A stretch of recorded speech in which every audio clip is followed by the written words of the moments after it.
Ce 24 décembre, nous avons convié sur le plateau du Soir 3 Week-end un homme qui a fait le choix de consacrer sa vie aux autres. Un révolutionnaire de la solidarité, Julien Léoprêtre, préside le Secours populaire français depuis 60 ans.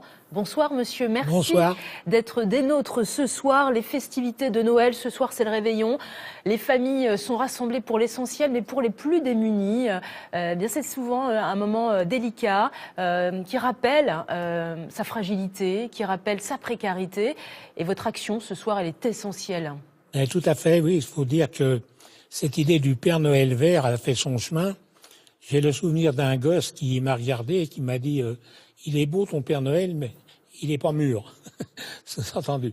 Maintenant, il est beaucoup plus connu avec sa couleur, qui est la couleur de l'espérance. Et cette année, je peux informer vos téléspectateurs que jamais il y a eu un tel élan de solidarité pour apporter celle-ci, y compris aux enfants des réfugiés. Il y a vraiment un grand élan de solidarité. Il ne faut pas désespérer de la générosité des Français et aussi de leur sentiment de solidarité. Vous le soulignez, le Secours populaire français, eh bien c'est 80 000 bénévoles actifs, 1 million de membres donateurs. En 2016, vous avez aidé 3 millions de personnes par des actions multiples. On va peut-être le rappeler rapidement, c'est de l'aide médicale, alimentaire, mais pas seulement. Hein. Oui, nous sommes selon la formule, des généralistes de la solidarité.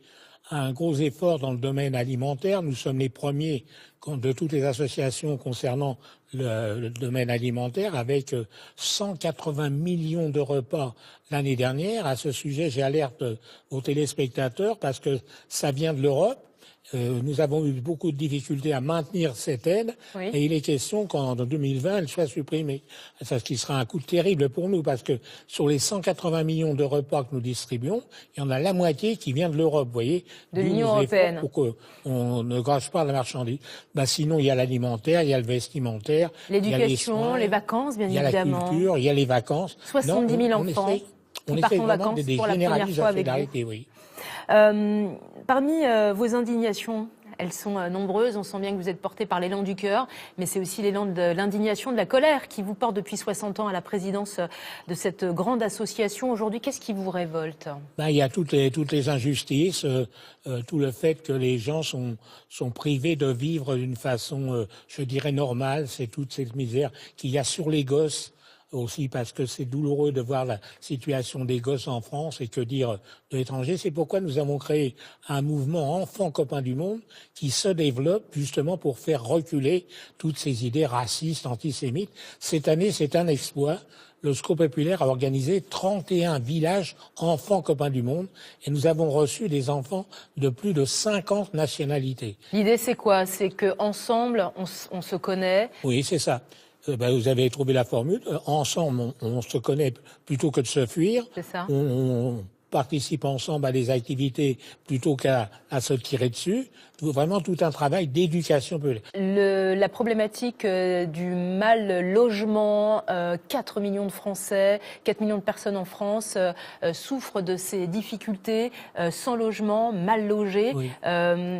J'imagine que la situation, notamment à Paris, vous êtes un Parisien oui. À 100%, vous voyez la situation, comment elle se détériore, ces personnes qui vivent dans la rue chaque soir, au quotidien. Est-ce que cela, bien évidemment, vous émeut, vous révolte? Que faire? Oui, c'est ça, c'est-à-dire que je suis arrivé au Secours populaire le même mois que l'abbé Pierre lançait son appel. Depuis, nous avons travaillé la main dans la main ensemble. Et le problème du logement reste vraiment un cas dramatique parce qu'on voit des enfants qui dorment dans la rue. Oui. Si vous voulez la comparaison avec les premières années que j'étais au Secours populaire, il y avait des personnes qui avaient choisi de vivre dans la rue. C'est-à-dire, j'avais dit, moi, la société ne me plaît pas, j'aurai toutes mes libertés, j'ai évident. Mais maintenant, c'est vraiment pas un choix volontaire. C'est pourquoi, pour le logement, nous n'avons pas de logement dur, mais nous aidons dans le domaine du logement. Je crois que c'est 130 000 ou 140 000 personnes que nous avons aidées à essayer de trouver un logement. Je ne dis pas, nous avons logé 140 000. Mais qui sentent la solidarité et aussi la responsabilité des pouvoirs publics. Vraiment, qu'est-ce que vous faites ? L'action du Secours populaire, c'est tendre la main, mais c'est aussi ce message que vous donnez à leur destination, c'est aussi de relever la tête et de passer à l'action. Voilà, c'est ça. C'est-à-dire que chez nous, nous ne pratiquons pas la charité, nous ne pratiquons pas l'assistance. nous disons aux personnes, on est très heureux, vous nous dites merci, ça nous fait chaud au cœur, mais vous, qu'est-ce que vous pouvez faire pour essayer de vous en sortir? Par exemple, la femme qui nous dit « je suis tout seul avec 3 enfants, mon mari m'a quitté ». Vous avez 3 enfants, ils ont des copains, des copines, ensemble ils peuvent peut-être faire quelque chose avec les copains du monde. Oh, moi vous savez, je cuisinais bien, mais maintenant, venez avec nous, on crée, qui est un grand succès d'ailleurs, des ateliers de cuisine. Passer à l'action. Un dernier mot, Monsieur Lauprette. La solidarité, c'est le combat de votre vie. Une prise de conscience qui est née pendant la guerre, en 1943. Vous êtes prisonnier, vous êtes résistant et vous êtes prisonnier. Et vous allez partager votre cellule à la prison de la Santé avec Missak Manoukian. C'est pas n'importe qui, Missak Manoukian.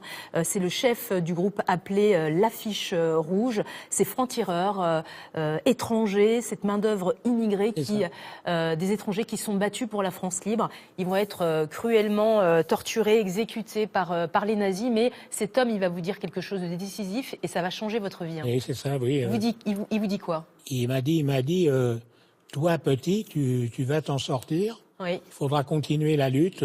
Moi, je vais être fusillé. Et effectivement, quand on a 17 ans, qu'on entend de telles paroles, c'est pourquoi j'ai tellement de volonté de continuer en me disant, toi à 17 ans, tu t'en es sorti, tu as fait une promesse à cet homme admirable, il faut essayer que ça corresponde à ce que tu fais dans le quotidien. Promesse tenue, Monsieur Lauprette, à bientôt 92 ans. Un grand merci de nous avoir répondu à notre invitation ce soir, ce 24 décembre. Merci à vous. Une interview réalisée un peu plus tôt dans la journée. On continue avec cet autre exemple de solidarité, une imprimerie de la